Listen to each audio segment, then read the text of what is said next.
Right at 11:30, really in sensitivity to people's time. I know there's some early exits today. I just want to thank you all for coming out. The purpose of this meeting is something we should do every time we have a trustee meeting on campus, which is really digest the information we shared. So thanks for coming out. We have about a dozen people worldwide that are watching us, so thanks for zooming in. To hop out there today. I want to really just dive into the heart of the matter. First, I want to thank everyone. This has been a really challenging year. I think we all know that. A lot of transitions, a lot of just kind of difficulties. Last October was not something I'd like to relive. And we all pulled through together and I think showed great resilience and spirit of community, and I appreciate that. More people have done more with less than they have in the past. We haven't recognized everyone fully, completely, or even adequately. And I just want to say thank you. From what I've observed, everybody in this room has done so much. And picking up other people's responsibilities, picking up responsibilities for that, and other things, just as kind of little bonuses, there's little additions. It's been really difficult. But so thank you truly from the bottom of my heart. So first off, we'll talk about leadership changes in the past couple of weeks. And I saw some communication that went out, and along with just a written note of thanks. Obviously, Sean Toms has left. His last day was June 8th. Can't say enough about Sean, my personal friendship with him, and all that he's done for the college. Years that he's been here, the Jack Welch Center owes everything to him and the campus. He loves our campus, so we'll continue to have a relationship with the campus. We're so grateful for all that he's done. I can't say, I can't tell you how much he means to me and means to the college. So really grateful to him. Rebecca, Dean McQueen, Ruark, has also left to find another opportunity. Great for her too. Her personal friendship has meant the world to me. So much of what we accomplished with regards to retention just wouldn't have been possible if I didn't have Becca there. And I'll see her regularly at my pool in my neighborhood. So. But I appreciate her. We have yet to announce publicly a transition plan for Sean Toms' position, but in the interim, Morgan Russellberg will step in as interim dean of students. I think that position just posted. The position just posted now, so we'll be working with that, working through that. Scott Kramer is the lead. He's chairing that committee, and then there's my own position, the esteemed position of provost at Kentucky Wesleyan, and we had originally anticipated an August 1st deadline for applications, and I really wanted to slow walk that process too, so it was going to be August 1st, and then we'd maybe digest the applications for a week or two, and then talk about virtual, and then potentially on-campus and some other things, but now we really have to expedite that process, so we're going to repost very soon, and the committee is authorized a July 15th deadline for applications for that position. I'm in advanced conversations with someone about taking over the responsibilities as interim provost and vice president of academic affairs, and we'll continue to work forward and I'll make those announcements as they're available. And Arlene, of course, Arlene Cash is here, second row. We're grateful to her for all of her efforts and everything that she's done for campus this last year. Grateful to her. Dan is assuming responsibilities for financial aid, and I will be working with Matt Rourke, and Matt is taking over. He's keeping his position title, but he's sort of enhanced responsibilities in that office, and I'll be facilitating wherever I can. Do we have any questions regarding leadership changes as they exist now? No. Okay. The second major item buried in a sea of other information is the budget. And we're expecting another sizable budget shortfall, and we're expecting a shortfall that will be sizable. How sizable, we don't know yet. There's such great variation in the play. Financial aid packages are out. We need to see who arrives and who is here. But based on preliminary information, we're anticipating a deficit of somewhere in the $1.7 million range. And that could be more or less, but this is our sort of worst case scenario. And I think it's important to plan a contingency around that number. So initially we have a phase one and a phase two. We want to stay as far ahead of this as possible. And so phase one, recognizing that we are going to be in deficit, and recognizing that the further we go into the summer months, the harder it will be to walk back some of these expenses, so we need to make some immediate decisions. And then a phase two that will have to wait post-census. So phase one, immediate travel restrictions. That does not mean travel ban, it means travel restrictions. So approved travel. Obviously there's a number of restricted accounts that exist primarily for those reasons. Anything outside of that, extraneous travel, the conferences, or will be restricted by approval of, unfortunately, the president only. The cabinet member has to approve it, and then I'll have to approve travel. Our annual 3% raise that we've had the last several years, unfortunately, we're going to have to forego that this coming year in preparation for a budget reduction. All college budgets will remain at a 0% increase. That is, we're not sort of bake in a 3% incremental increase to all college budgets. We'll have to forego that as well. Everyone at the VP level and above, including myself, obviously, will take a 5% pay cut. We've renegotiated a number of leases. Leases for the vans, and we recognize some salaries, some savings there. Renegotiated a contract with U.S. Lawns. Thank you, Scott, for that. We've scrutinized every dollar we can find. Our goal is to keep our athletic program sacrosanct, to keep everyone fully employed at the college, but we have to be proactive. Phase two we're cutting into the bone, but we'll implement sometime after fall census, although with firming up the financial aid numbers and understanding where our discount rates will eventually land, will allow us a little bit more lead time in that. But initially what the plan is to cut up to 15%, not across the board, but in key areas. That includes academic affairs, athletics, external relations, admissions, and obviously the president's office. So up to 15%. Our goal is obviously to reduce any further cuts anywhere else, and that includes personnel. Obviously, athletic programs, that's not on the table. It's just not. Cuts to athletic or academic programs, clearly not on the table. But our goal is to obviously keep all our staff fully employed.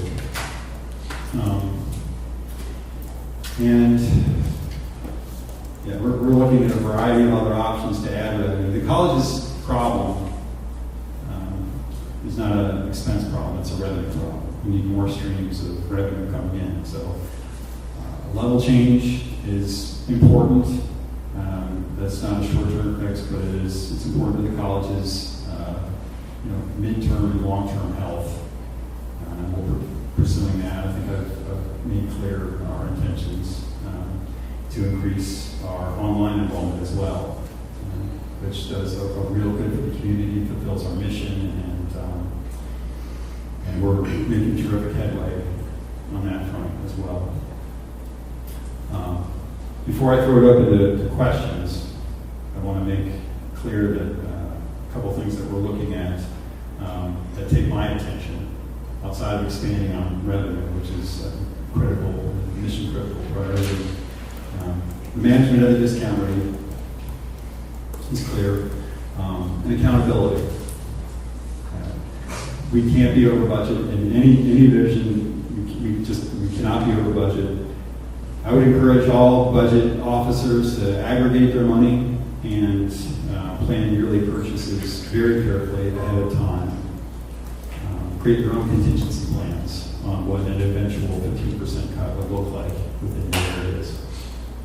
I've taken an initial step creating the college budget board. Several members are in attendance now. That's comprised of 3 faculty, 3 staff, and members of cabinet. We'll be meeting later today. They've all signed non-disclosures, but we'll meet monthly or as needed, and they have access to just about everything. And they'll be making recommendations regarding budget and spending, but they'll also be approving all new titles, position changes, and spending recurring purchases over $1,000. All have to flow through that body. I want to encourage everyone on campus to think entrepreneurially and to think about programs and opportunities to expand on our core competencies. So I mentioned graduate programs, online education, auxiliary programs. A bright spot in all of this is the opportunities that we have to expand a real presence in the community through P3 partnership and take advantage of our ideal location, and we'll be pursuing those. Not as land sales, but potential land leases. I think that's an exciting opportunity to amenitize the campus, to bring in some amenities that are not otherwise readily available to campus. And so we're simultaneous to the strategic plan that you all hopefully know about. We'll be pursuing a campus master plan that will involve everyone in the community. And so we're taking some preliminary steps to at least lay the groundwork and foundations there. The strategic plan is an important part of Kentucky Wesleyan's future. The college is more easily sort of announced and discussed within the context of what our historic mission is, and that's reaffirmed in the strategic planning process, but also what our strategic priorities are. And those of you who contributed to the initial round of surveys, thank you so much. We'll be following those up with in-person and virtual listening sessions, and those are incredibly important. And then the last thing I'll say before I throw it open to questions is this is not an appropriate time to talk through everything that we're doing to move the campus forward and reestablish our security and then launch forward into the future. But I'll say the first thing that I think that has my biggest attention is campus communications and listening sessions and just living and reading Kentucky Wesleyan for the last 3 years.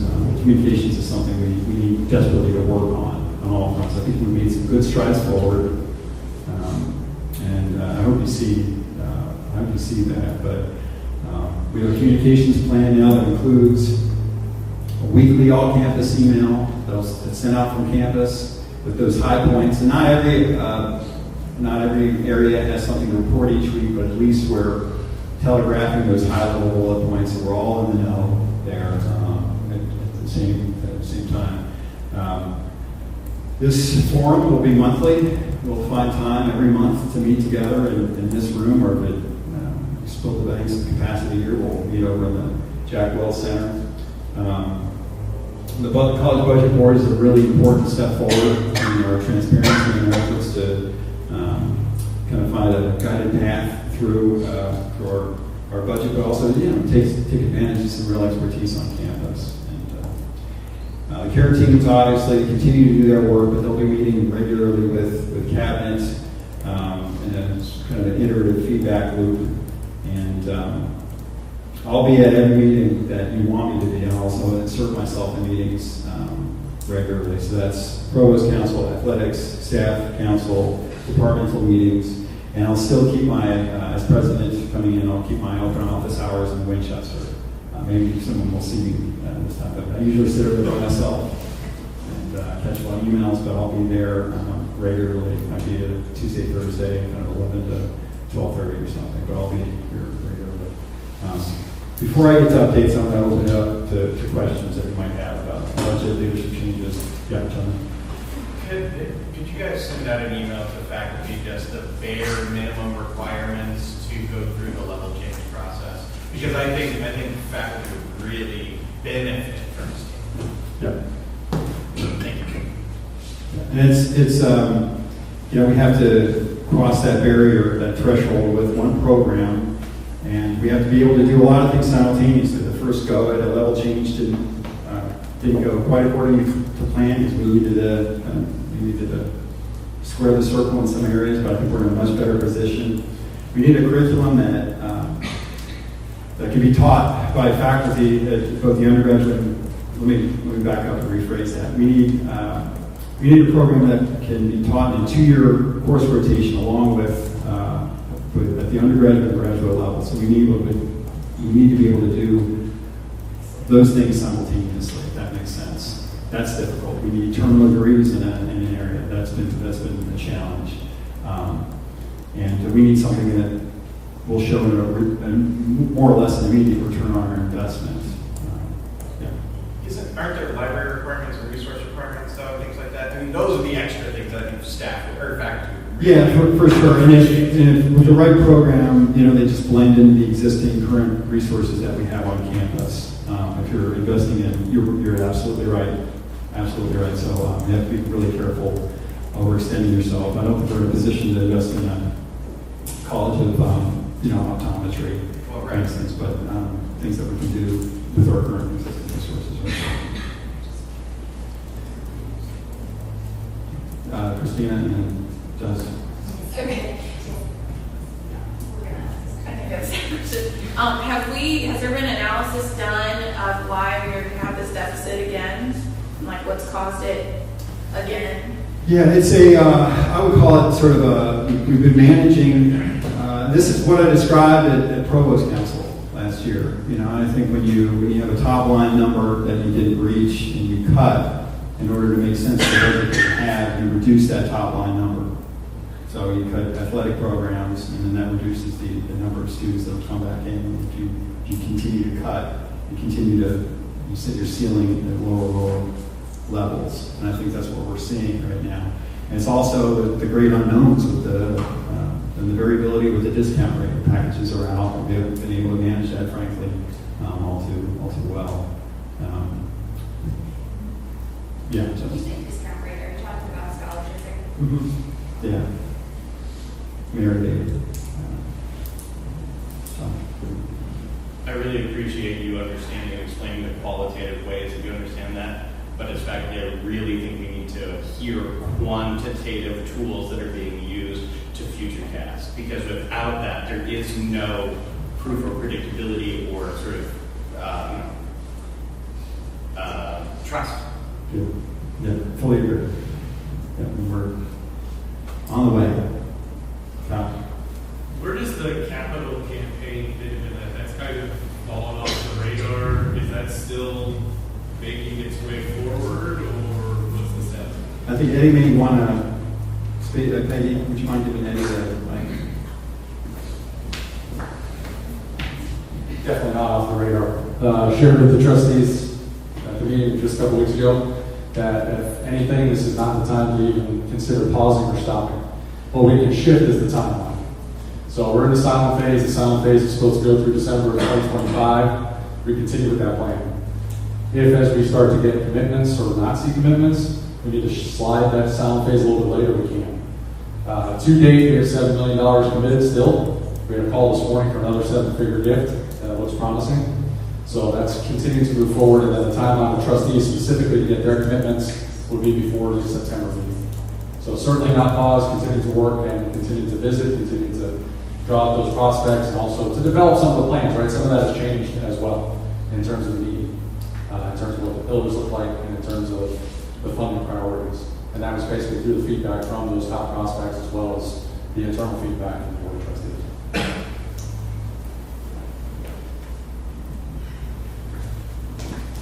Any other thoughts or questions? So you mentioned the two phases, and phase one sounds like it's more like we have that kind of set in stone. What is, if we have a total 1.7, what is phase one? What's that total amount look like? I think that takes us down. I think there's something like, you know, that if we recognize, and this is our, I mean, we're trying to set this is our worst case scenario. I think that leaves us with $650,000 after the end of phase one, so that we can recognize all, I think the vast majority of that portion through those cuts, that 50% in those areas. But we have to start to build quickly, because we're starting to cut in some key areas. Obviously, I'm looking at the other cabinet members, it hurts 15% in these areas that have already been, I wouldn't say decimated, but cut back, and it will hurt. So we have to start to move forward, increase revenue. We're putting a lot of stock in what we can do with the online environment, and what we can do with other areas of campus to press the books on. So you're saying 15% though is like the worst case scenario? Yeah, up to. Yeah, you would build it. Exactly. Sorry. No, that's Yeah, so building up to 15%. I think 15% is not a number that was just kind of thrown out there. You look at, that is really at this threshold where basic operations are managed. But we could like see 5%. Correct. Correct. I just want, expect the best, prepare for the worst is my father's motto. With the changes happening in financial aid and with Matt's job, are those interim positions, is the aim going to be over financial aid, are they longevity, or what is our plan? These are thank you, Tyler. These are short-term fixes. This is at least till the end of the calendar year. We really need to recognize some savings in that area.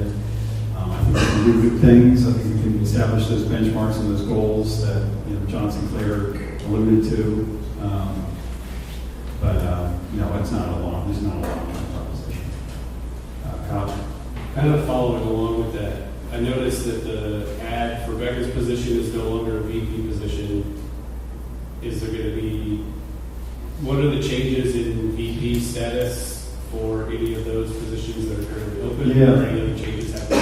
Yeah, that's a good question, and that was very intentionally done with that in mind, of kind of scaling back the VP roles and what that means. It has to mean something specifically. So I think it's an open conversation for what that position becomes. If the VP is, but I want that to be more of an open process, and I want a clear kind of delineation of responsibilities. What distinguishes the kind of vice presidential role? This is a point that came up time and time again over the last couple of years, working with folks on campus. And I want this to be crystal clear. What do we mean by a vice president on campus?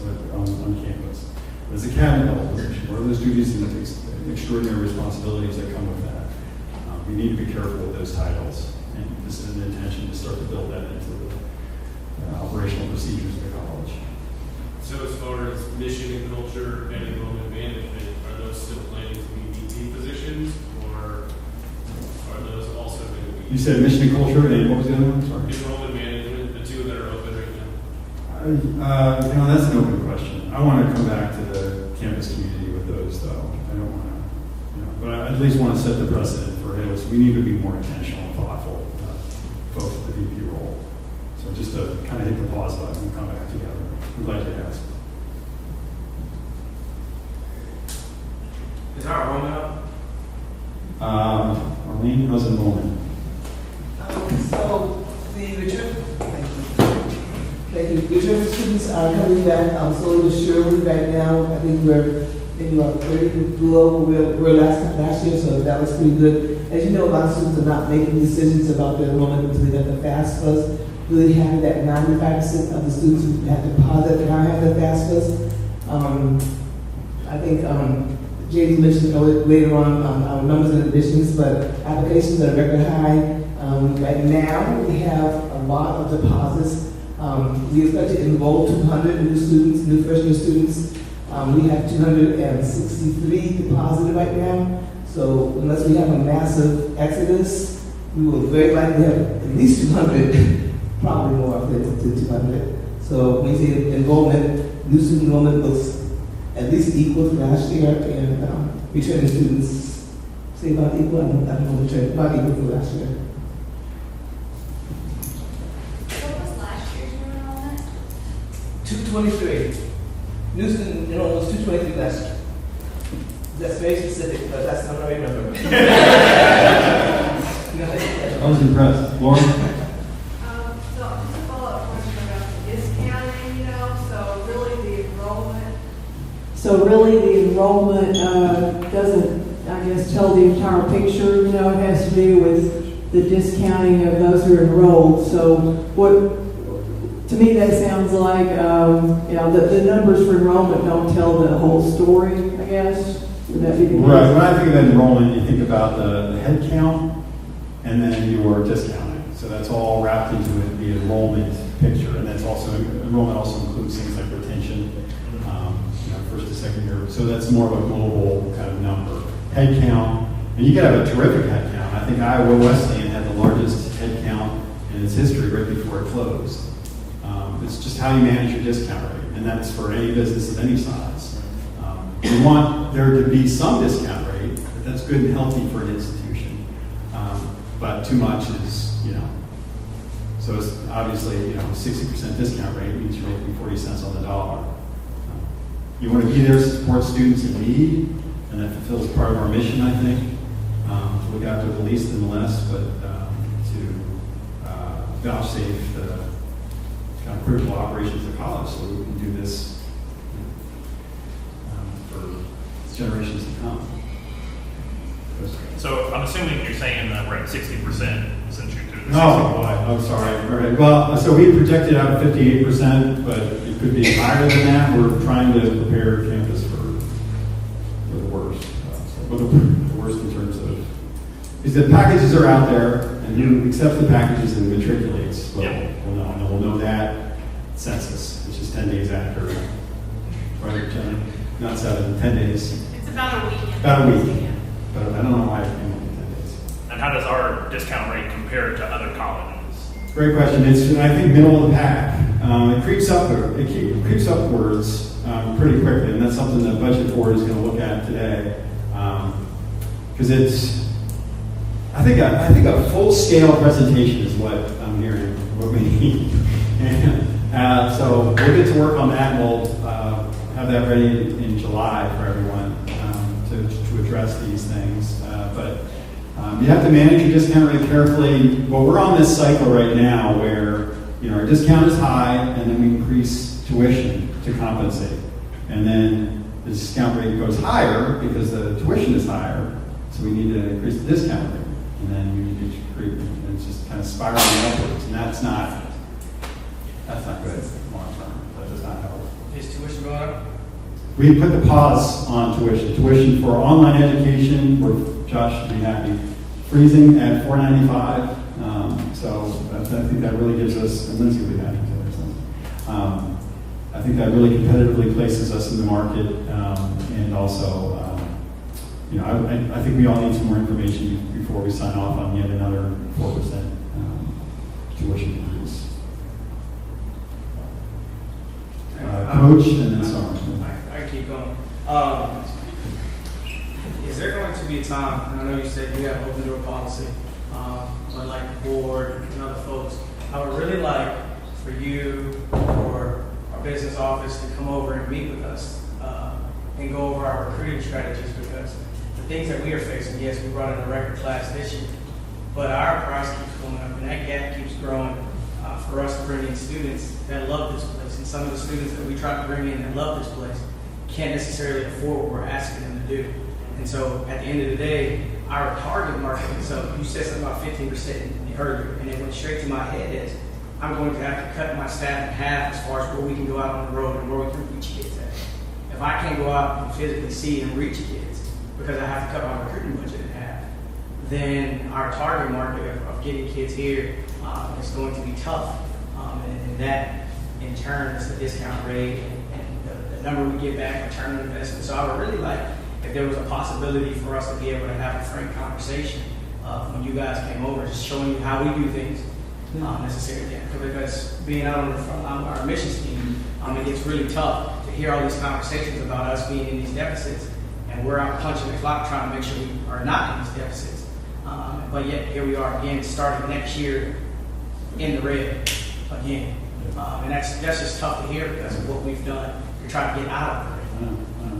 I don't think it's a mystery to anyone on campus that our communication needs to improve, not just, Agreed. kind of, but also kind of inter-office. And I think optimistically, right, if we can get on the same page, we understand obviously what our value proposition is, but also those internal numbers and what we need to hit. And then innovate within that space. I don't think that's difficult. But, I mean, everyone in athletics, and yourself, obviously, you've done so much to bring in an enormous class is coming in. But if you just set those guideposts and those parameters, Right. and that's what people want. That's what I want. That's what I've always wanted. And then you can figure out a way, just give me a goal. Give us all a goal and let us get there however we get there. But we need to be crystal clear on what makes sense for the entire institution. Correct. Kyle and then John. Several years ago, there were some very early conversations about looking at doing like a tuition reset to address discount rate issues and sticker shock with prospective students and that kind of stuff. Is that something that is? Yeah, I think I introduced those conversations, and not to take credit, but I think I think we need to come back to those quickly. It was done to great effect at Campbellsville, and that's something that but I had the opportunity, a number of years ago to meet with Hendrix, went through a tuition reset. Was it Seattle Pacific went through a tuition reset, and their numbers were inconclusive. But if you look at the tuition price, I mean, yes, I mean, and in the short term, that is, kind of my 6-month goal is to have an action plan with regards to, and just see what the repercussions are, because you have to. If you implement a tuition reset, it's good to do in the context of a strategic plan, campus master plan, so you're not just kind of throwing things out. So it's all done as a package, and you have to be aware of the risks and internal communications, because you're going to have at some point everyone who goes through a tuition reset is going to have a number of students on campus that are operating under those old tuition guidelines, and students coming in that have less. So you have to balance those. Does that make sense? But yes, absolutely. And that could, if we just take our standard discount rate and reduce that from our current cost, we're extremely competitive, but we really have to pick up on the other end. So yes. Dr. Kenson? Yes. Someone online asked, like they didn't hear what the increase in enrollment was. Did we modify our criteria, or are we recruiting in different areas and more enrollment? Would you repeat that? Sorry. Oh, someone online asked, they didn't hear what you said about our increase in enrollment. Did we modify our criteria, or are we recruiting in additional areas? Thank you. So 2 things happened. Number one, last year we started, the year before last actually, we started purchasing junior names, and so they do yield at a higher rate. The earlier you talk to them, the higher they yield. So we have a better, and this year we're starting sophomores, so we have a better funnel now that's feeding that. So that has really helped. Also, we have gone out early with financial aid scholarships. So students know at the end of the junior year, given the grade point average, here's the academic scholarship we will get. That has really helped students really want to commit to us early on. With the FAFSA fiasco, we were able to bring in, it's only one way to put it, the FAFSA fiasco.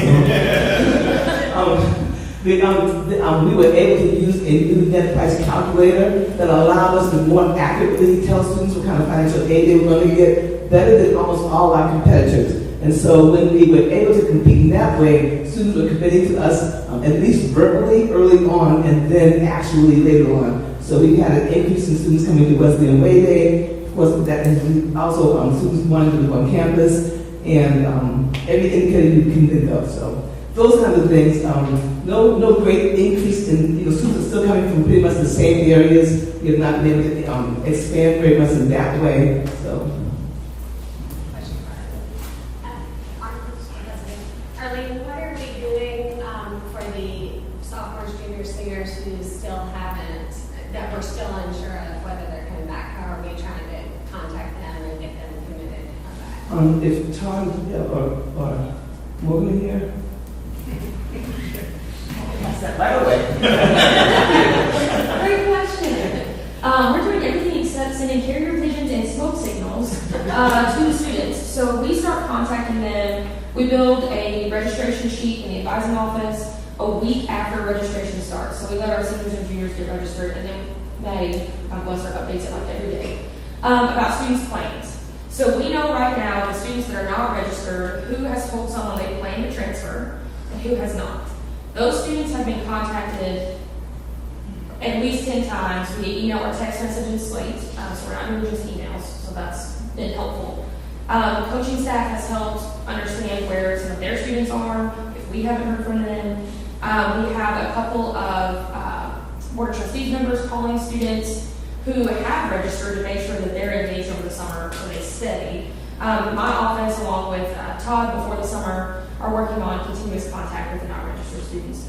Unfortunately, at this point, and they haven't responded to us by now, they're probably not going to. We're still reaching out to them and working on that, but we do have like a handful of students that we just don't know.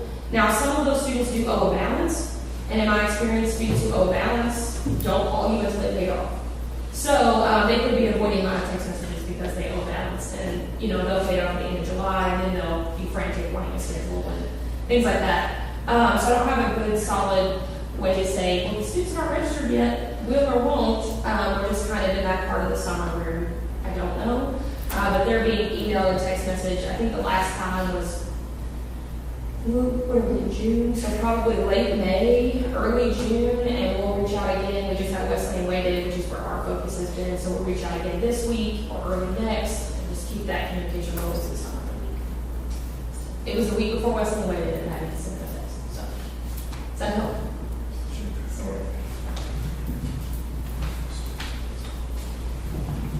Any other questions for Arlene? Okay.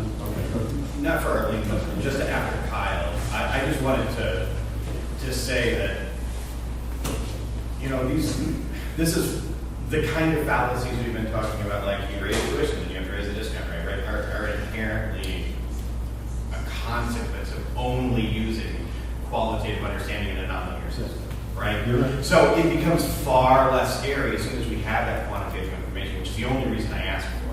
Because I feel like as soon as we can get on that same level, then we'll have less silo power and more action. You're right. I'm sorry. I think I gave kind of short shrift to that by walking through a process that is kind of maybe more uniformly. It's something other institutions just fall back on. It's inarticulate. There's no nuance to it. It's clumsy. It doesn't rely on anything else. But that's where you just kind of, and that's. I just wanted to make clear that that's the kind of path we're on. We're on that clumsy, desultory path of just kind of increasing that. Really, what's the end result there? So we need to pull back. So what are we doing? Let's get some hard numbers. Do price studies. Yes, Arn, and then start with. I was glad to hear you mention accountability earlier on in your presentation. I think a lot of people probably feel a little blindsided by this news because we've been getting like enrollment reports that all of the X's, are in the green, and so you're reading it and you're like, oh, great, these are great.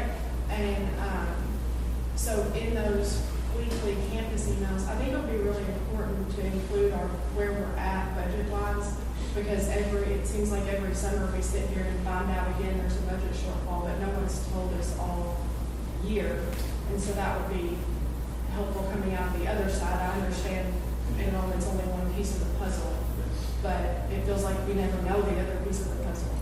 For sure. And the others, yes, well said. Yeah, good point. We'll definitely build that into our updates to let people know where we are, what those key metrics are, and whatever predictive analytics we can use to forecast the models that we have. I think that there's play and there's variability in the system, and that's why it's hard to know. Like, we're planning for the worst case. I don't know if that'll be realized, but the number of the data that goes back into those numbers, forecasting early, so everyone's on the same page. I don't have this conversation again. It's just hard to hear. Yeah, it's hard to hear that some areas have had no updates when clearly there have been updates. You know what I mean? Like with regard to the budget. So we've never seen the business office update in those weekly updates. maintenance, you know what I mean? I got you. It just feels like it's out of nowhere when obviously it's been Yeah, I got you. Yeah, we can do a lot better there, for sure. Yes, sir.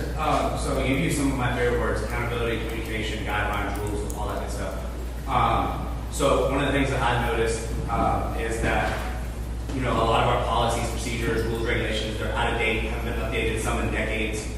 Is there a time frame or a deadline for policies and procedures to be updated, written, and published? That way we do have those guidelines that you spoke about of how each department operates, so that me as a coach, when I go to the business office, I know exactly how the business office operates. I know exactly how the financial aid operates. Is there a timeline for that, for updating and publishing those? John? Finish this question. Oh, okay, all right. Where's Lindy Kelly? Okay. Do you have anything you want to say on that front? Because I know, faculty have a faculty handbook that's managed through a separate process. We talk about the staff handbook, the student handbook, and then just policies in general, guidelines for end dates. I think those are rolling, aren't they?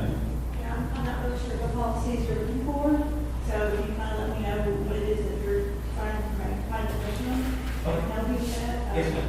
I'm not in charge of policies overall, just the employee handbook. Yes, ma'am. But I can let you know who those are. Thank you. Good question. John? I know we haven't set a quantitative framework. What quantitative framework has been used for the last 10 years, though? That's a great question. With regards to setting a discount rate? With regards to everything. Yeah. Good question, right? Okay. Good question, yeah. I'm assuming the board was made aware of the potential $1.7 million deficit in June. Yeah. Did they have any suggestions, any sort of maybe action plans they're willing to work with us to help with this $1.7 million debt?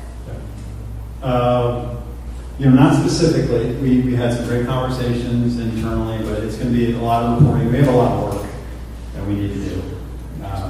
If you're on cabinet right now, obviously, Saturdays, evenings are, we're going to have to roll up our sleeves, guys, and get to the heart of this quickly. We don't have tons of waste, and they know it's it.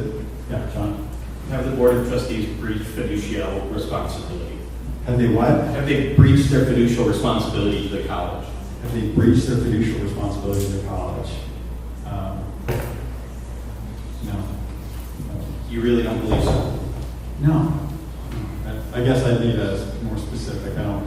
The Board of Trustees is set up in our bylaws to be the primary governance of both budget and execution of budget, which they have not done in the last 5 years. So have they breached the fiducial responsibility? No, I don't. Yeah, I don't. Yeah, Many colleges have successfully sued their Board of Trustees in similar situations. They've successfully what? Sued their Board of Trustees in similar situations. No, I don't see any reason for that. It's always been initiated by staff. It doesn't have to be initiated by you or faculty. Okay. Appreciate the perspective. No, I don't think they trust in the leadership of the college. That's not their job. To do their job. They put the president, I don't president, but I will serve the pleasure of the board. And ultimately, I want to make this pretty clear. Ultimately, it's the president's responsibility. Past June 1st, it's July 1st. It's the president's responsibility. All this is the president's responsibility. And the blame lays squarely with the president, yes. Not anyone in particular. Fingers point in one direction. The board appoints the president, serve at the pleasure of the Board of Trustees, and I think that's where Right. The buck stops. Okay, name and then Coach Dunn. I just want to make sure I understand the budget deficit correctly. The 1.7 million is the initial projected deficit, but then phase one is happening, correct, this summer? Yes. Which will reduce the projected deficit to around 600,000, correct? Correct. Okay, so essentially we have about $600,000 projected deficit. Essentially. Okay. And then phase two is the worst case scenario contingency. Phase 2 is closing up the rest of the gap. Okay. Hold on, did Coach and then Summer? I was just curious, just get a little help. Because we said we're not increasing any of the budgets from last year, which we shouldn't if we're already in the red. But at the same time, with my kids getting here in 52 days, I'm very concerned at the fact that our roster went up by 40 kids, right? And right now, I'm trying to figure out in my mind, understanding that I have to get those kids clothing apparel and have them have certain equipment just for us to be able to play. And my budget isn't going up. So does that mean internally I need to cut more, fundraise more? How is that going to balance itself out? I think you work with Mark in athletics to kind of work through the johnnyability of your budget and plan and do the best you can. But we're all held accountable, and we are, whether or not we admit it or not, but we have to make our budget numbers. And I'm responsible, each cabinet member is responsible for making their budget, staying on their budget, and also kind of thinking through how to realize, the goals that we all share, and the goals we have in common, the goals that we have for individual units, and working through that. There's no great answer, but we work together to solve some of these things that are, they're intractable and very difficult. Recognizing that. I don't have an easy answer. Christine? Yeah, I'd also like to ask about the accountability. So we've heard that, you've talked about that a lot, and I think accountability is important. And it doesn't seem like there's been much of that before, this previous budget issue. And so I'm just wondering, what accountability looks like to you. Like when you're saying, you have to be accountable, we need to be held accountable. I agree, but what does that look like? Yeah, I think it's, and let me just make something clear, I'm not the president until for 2 weeks, okay, so 2 weeks left. Accountability is very simple. It really is. It's meeting with people, at least initially, and saying, hey, listen, what are your goals? What are your responsibilities and duties? What are your deliverables? And what's your timeline on this? And then holding people accountable for those structures. If it's reporting, if it's budget numbers, if it's personnel management, whatever, just across the board. It's, basic, performance evaluation kind of stuff, basic human resources management. And then coming back and holding people according to those standards. We have a real opportunity here, I think, to kind of hit the reset button when it comes to time to make performance evaluations. I think through a process of accretion or whatever, every organization just kind of spirals into this point that some organizations get to where the kind of like woebegone strategy of performance, everyone's exemplary or whatever, with the new kind of president, new leadership.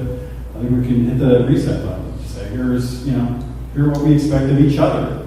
We're going to hold each other accountable, but here's specifically according to the terms of your employment, this is what I expect. And the delivery on that. And if there's something that falls through the cracks there, if that person's not held accountable, or if they all held accountable, and I miss something, then it's on me either way. And then ultimately the board holds the president accountable, correct? Correct, yes. So then the buck stops with the board, right? Well, yeah, then I'd say the campus community also. The campus community is very large. They can't make any decisions. They have no power. The board has power. Right? To remove me if I don't do my job? To remove the president. I'm not talking about you, right? Oh, no. I'm talking about people, right? We're talking about institutions and structures, right? That's all we're talking about. Sure. The president holds the institution accountable, the board holds the president accountable, so ultimately the buck stops. The board needs, I see what you're saying. The board needs good, reliable information, delivered timely, and they need to trust that we're doing what we need to do. But they also have to hold you accountable by having a differential power dynamic, like the president has with the board, or like with their cabinet, like the cabinet has with their deans, like the deans have with their units, right? Yeah. In the exact same way. Right. Dr. Cousins? Yeah. We have one online. Okay. Someone wrote in and asked, so the morale is very low. What are your ideas for improving the morale? Why? Great question.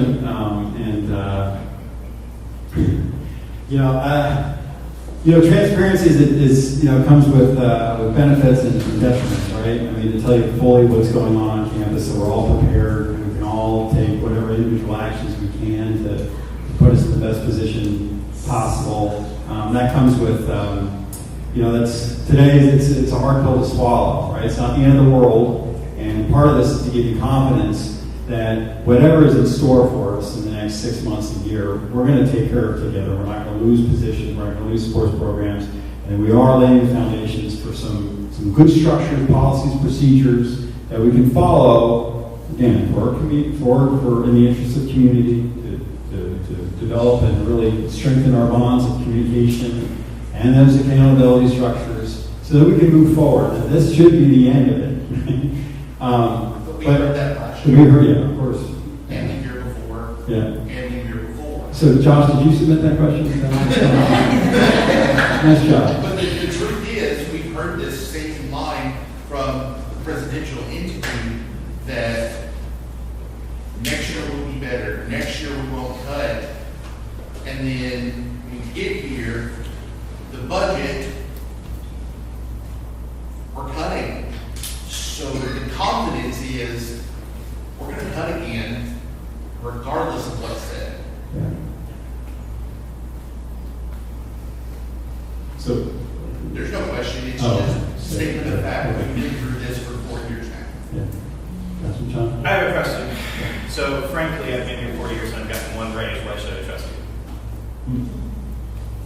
Well, because I know the problems here, I know what we've all struggled through, and I know, that all this is fixable. It's eminently fixable. And, there's a lot of resources on campus. If we were in a place, and if we walked into a situation that the market was fully saturated, right? And we were, humming along with 100% efficiency with regards to communication, financial aid, working with athletics, and the budget office, and institutional research, and we're benchmarking goals, and we're setting, realistic expectations for growth. We have, 500 students in our online program. We have, half a dozen graduate programs, level change, has been done, whatever. And we're in a situation, I'd be right there with you. I mean, And frankly, I expected that quantitative level of presentation here so I could go into the semester trust. yeah. This is kind of an initial information download, and I think coming back to the group, like I said, in July, I think give us a month, and we'll kind of walk you through the progress that we're making internally right now to kind of shore things up and moving. Again, I don't live in the president's office yet, although I did think about bringing JP in here. Things got too ugly. That sounded funnier in my head on the way over.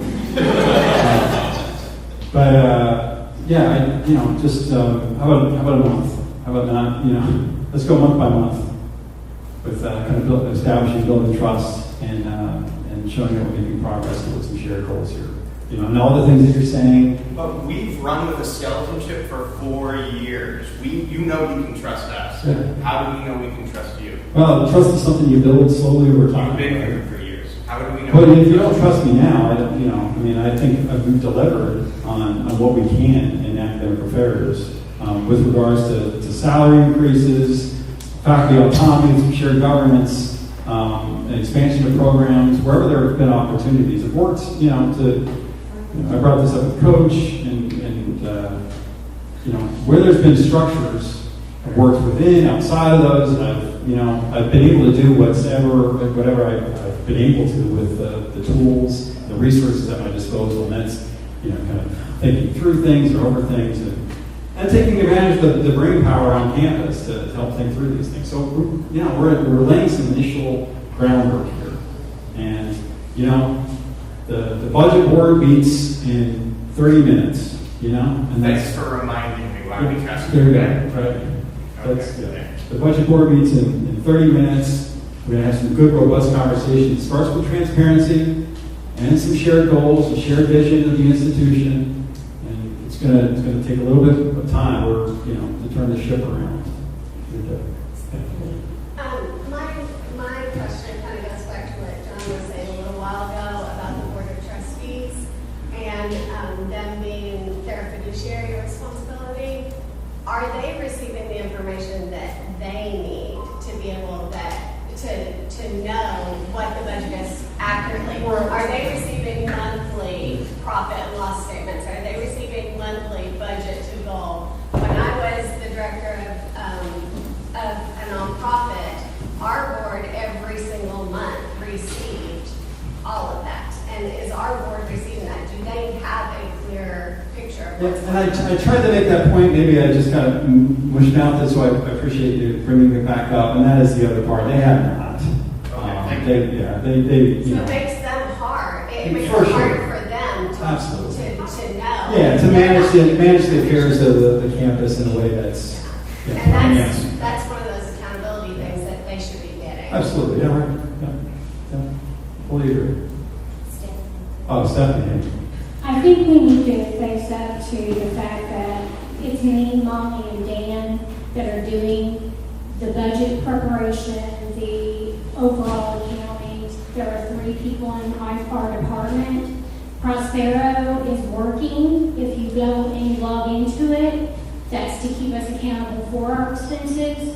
As far as everything else that does get set up on the budget, that's an administration point. Those come from those head offices, those VP and the president ultimately. We do not make the numbers. We are here for administration to ask about historics and any other outlying information that we may know about that they may not know, like the HERF fund or what maybe had swayed during a certain year. I would like more people to go into Prospero, get familiar with it. If you can't get into it as a budget manager or a VP, please let me know. But the stigma that we've got surrounding the business office is really degrading to us as a business office. And if you have questions, please come and ask us. We are an open door. And yes, we do need transparency. I totally agree. I would love to send out more financials. I mean, that's our goal. But also, please give us time to move to that reporting model. Please review your Prospero reports and give us realistic numbers when you can. Thank you. Yeah, thanks, Stephanie. And yeah, okay, and while I was listening, right, I was processing, but I also had a straight comment. This begins the process of trust. I mean, coming out with full ugliness, right? There's nothing, we're not holding anything back. I think that's helpful in any relationship. To say this is exactly what is happening, this is what's transpiring. A little late in the game, understood. But, you know, I'm 2 weeks from assuming kind of an office and putting some things in place. So appreciate that. Coach? Something that was brought to my attention, I just wanted to ask it for somebody else that didn't want to ask it. Can you just tell us all, man, and I think it'll alleviate that trust where he kept talking about, why do you want the job? Why'd you take this job? Why'd you pursue this job? Well, yeah, thank you. I love Kentucky West, and I think everyone here does, right? Having lived the campus. I mean, I came here for very specific reasons. I wanted to make a difference in higher education. And I was at a state school up north,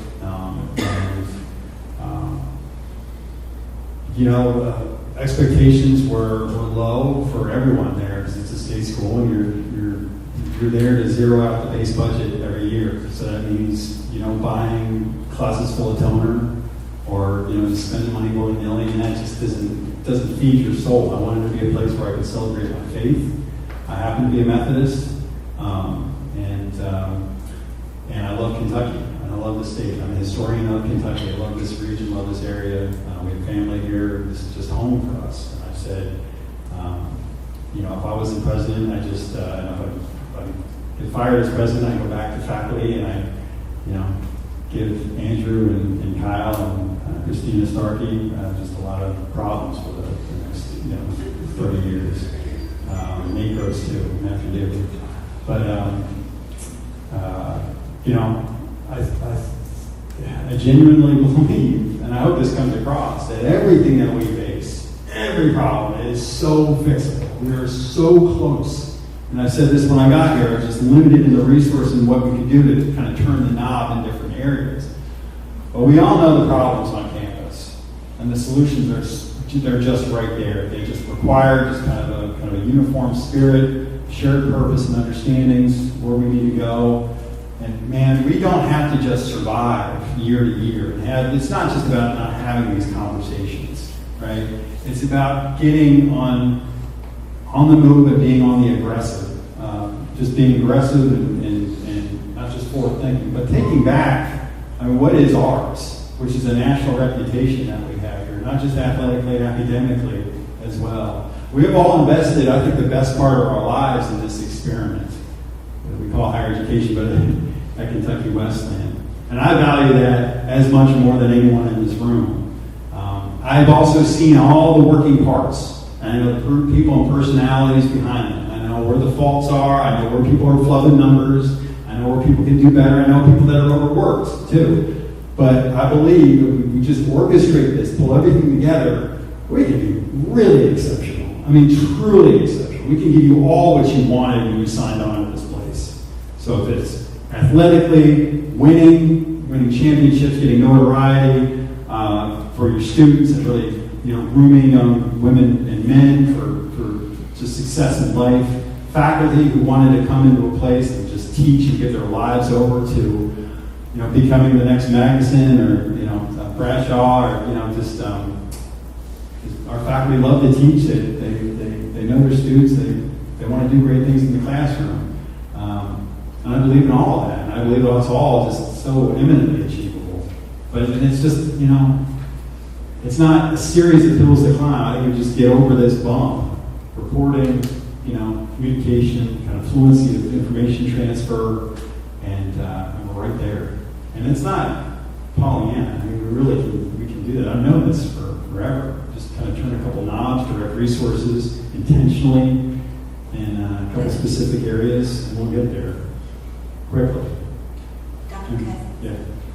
Someone has written in and asked, which will affect everyone here, if there's any plans to cut the tuition remission program that we have here. The tuition remission. Is there plans to cut any of that? No. Yes, sir. So we keep talking about all the stuff where potentially we have to cut or lose or that. Is there a part of the plan that increases value for us to bring in students, right? So for example, where are we investing to keep us on par with Murray State or Kentucky or insert whatever other institution in the state? A lot of it's been kind of negative in hearing you just talk about that stuff. But what else are we doing to increase the value to encourage these kids to come to school here besides athletics programs or you have my major, right? Everybody has a history major or whatever. We don't have a grad school, things like that. How are we increasing the value of these things? I think this is the point Eddie brought up earlier about the capital campaign and why it's so important to keep that momentum. We don't want to sacrifice operations, for capital comprehensive campaign, capital campaigns for building comprehensives for, endowments, things like that. So we're doing a capital and a comprehensive campaign at the same time. Donor support, I can't say anything about the donors that Eddie's contacted with and the donor support. I don't think we're ready for that. But man, there's terrific momentum there. And I hope you can trust me in that. And that's exciting. And that's, additions and rebuilding of key campus infrastructures. And that's, things that will really help add to that value proposition that, other colleges, enjoy. I think we're a lot closer to our goals than folks know, and they can't know because we're in the silent phase, truly silent. So we betray confidences, and there's repercussions, right? But we're getting very close. We're making great momentum, great progress on that. And that's exciting. Maybe that's how I should delay it. I don't know. I just thought I'd give you anything else. Yeah, so. When you mentioned master's programs earlier, is there potential for those to be online only master's programs as well? We could do both, but I want to be sensitive to the on-campus population that needs them too. But so yeah, we're thinking hybrid.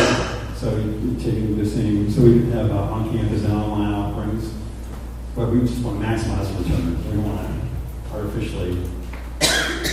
Yeah, good point. Great question.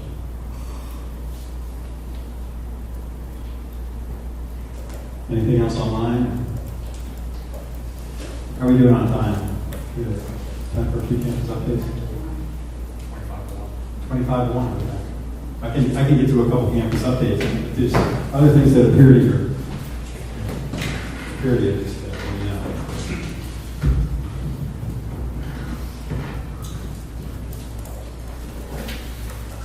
All right. So these were submitted with the help of Cabinet. Appreciate that. So I want to recognize that a couple things from Student Affairs first. Chris Sweeney is here, his last day. After 3 years of service to our students is June 27th, so that's coming up. I would have a round of applause for that.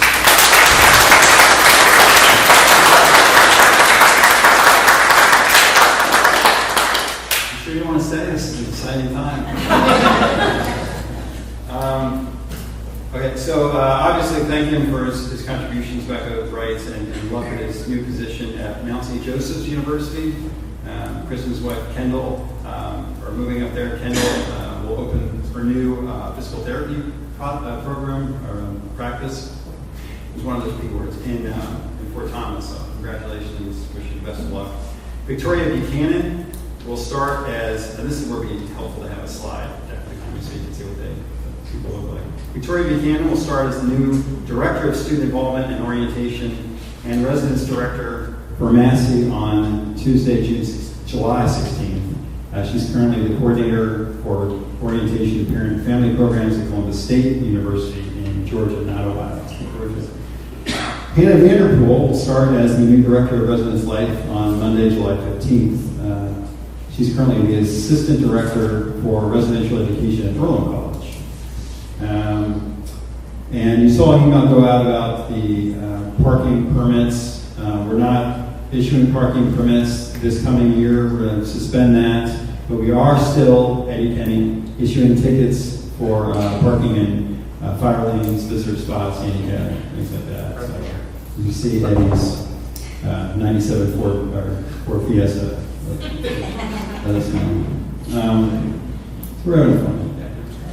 Title IX regulations have changed and must be instituted by August 1st. Lori Thurman was in training this past week and is rewriting our policy, which will be shared campus-wide. Thank you to Becca for that. Facilities, Scott's left, but Phantom Regiment, they were here from the 21st of May to the 14th of June, and that really brought in some much needed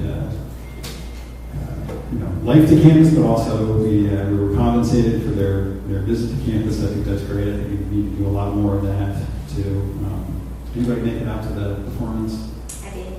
I did. Well, thank you there. Good. But it looked like it was packed. Patrick sent me, I was not able to make it, but Patrick sent me a picture. Summer projects, painting the library. How's that going? Good? Thumbs up? Hasn't started yet. Okay. We're ready. Good schedule. First and third floor of the admin building as well. Oh, good. Not the second floor for some reason. Okay. And moving the advising office to the first floor. Yeah, Martin. Also working with the music department to paint and apply new flooring. That's exciting. Music. Is Dr. Clark here? Oh, there she is. Yeah. Okay, David Taylor. As much as I love my job and responsibility in the Panthers Den, I wake up excited and full energy to get in and sell T-shirts. David Taylor is managing the Panthers Den, and he brings a wealth of retail experience with him, and he's also, proximity-wise, he's right across, so he can see and help manage the student employees. I want to thank Morgan Russellberg for her assistance in those efforts. And we hired a part-time staff support member there. That could be a real profit center for the college. If it's just not run by the provost, I think you could do really good things there. So thanks for David for taking on those additional responsibilities. He's not leaving the mail room, he's carrying on those. Okay, external relations. Thank you, Eddie, for your updates. Total funding raising for FY24 reached over $1.9 million, with Eddie reports $860,000 in unrestricted support. That's the Wesleyan Scholarship Fund. Shy of the budgeted $1 million operational goal, but good sum nonetheless. Thank you, Eddie. And congratulations, Laura Rudolph. A round of applause for her. She finished the Owensboro class of 2024, Leadership Owensboro class of 2024.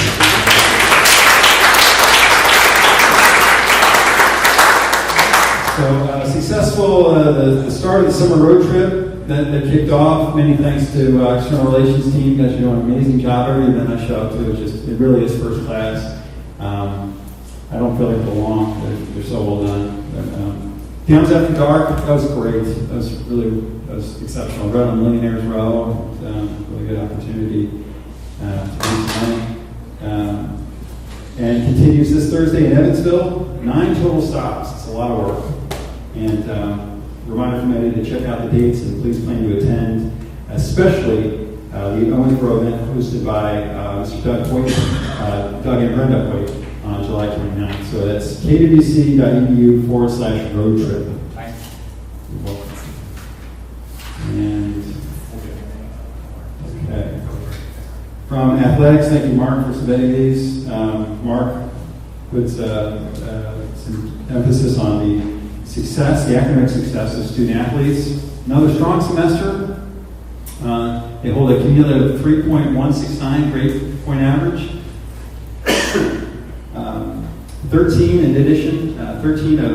11 of 13 remaining sports carry the above a 3.0 team GPA. For spring and women's and men's golf led the way, 3.72 and 3.64 respectively. Because golf, you just expect excellence. Right, Ken. I was going to say something to Ken.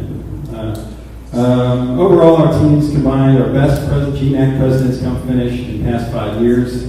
Results are based on season place finish in each sport. Men's and women's basketball, men's golf led the standings for KWC, with nearly every other sport contributing points in this successful year. Personnel updates: Jordan Bargia was hired as Director of Internal Operations and Athletic Marketing. Emmanuel Scott has been hired to the NCAA grant-funded position of Compliance and Operations Intern. And Joel Krentz has moved on to a position outside KWC and will be posting for his position as Athletic Communications Director in a couple days.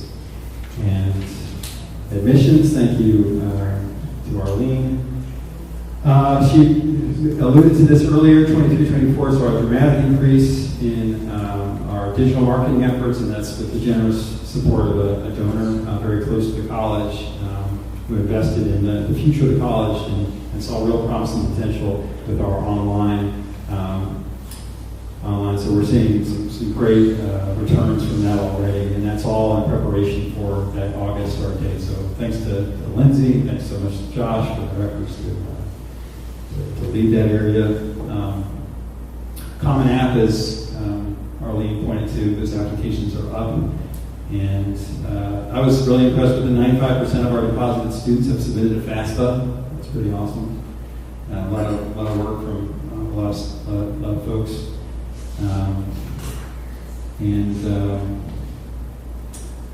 Great.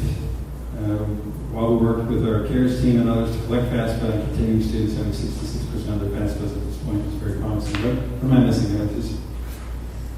How are we doing on the FAFSAs? I think the last comment was really just about the returning student FAFSAs and trying to get returning students. Okay. New students at 95%, returning not so great. Not so great. Not so great. Okay. Any questions on any of that, Jess? Oh, go ahead. So some of the biology faculty have received an email about tutoring, and just so you guys know, Barnes Beckwith, if you get an email from him, it's a phishing email. He's not an actual person looking for tutoring. Barnes Beckwith sounds good. So, I mean, it seems like legit. It's not like a click link or anything like that. It's, I have a student who needs help tutoring, and it's just, it seems like a thing that's going to be going around. So just do that. All right, anything else? So I hope you walk out of this meeting with a somber, but an appreciation of the challenges we have ahead of us.